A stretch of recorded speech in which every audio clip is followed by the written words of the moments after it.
আলাইকুম রহমতুল্লাহ। সম্মানিত প্রিয় বন্ধুগণ, দেখেন, আওয়ামী লীগ থেকে কিছু নেতারা বিএনপিতে এসেছে। তাই কি বক্তব্য দিবে, কি কথা বলবে, মাথায় কাজ করতেছে না।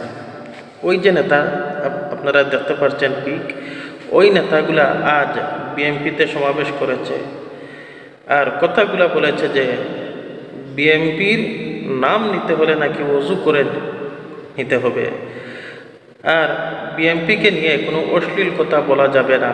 যারা বলবে জিহ্বা টেনে টেনে খুলে ফেলবে।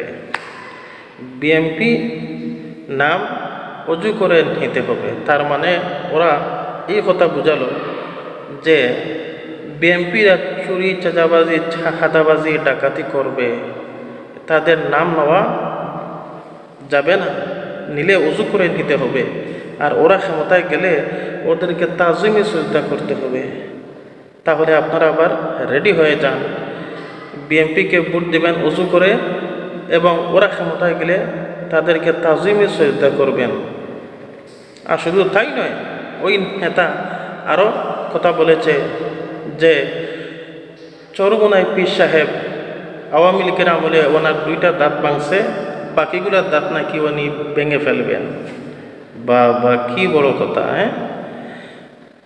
আরে বেটা শোনো, আলিমদের বিরুদ্ধে কথা বলে আওয়ামী লীগ, শেখ হাসিনা ভারতে পালিয়ে গিয়ে আজ ভারতে আছে।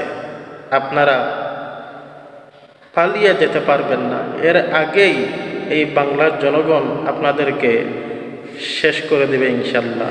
তাই সাবধান করছি, আলেমদের বিরুদ্ধে কোনো কথা বলার আগে বুঝে শুনে কথা বলেন।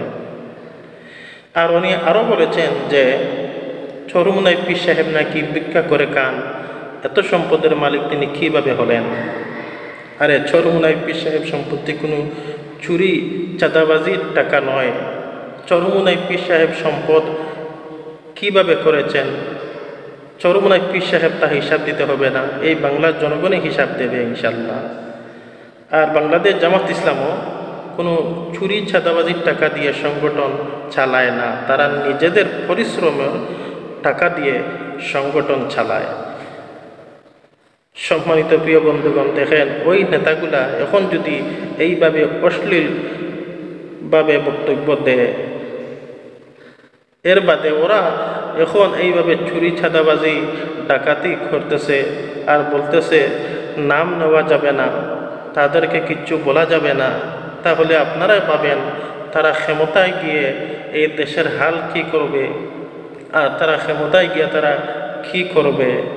আপনারা একটু চিন্তা করেন, একটু ভাবেন, ওই ধরনের নেতাগুলার কথাগুলো আপনারা একটু ভাবেন।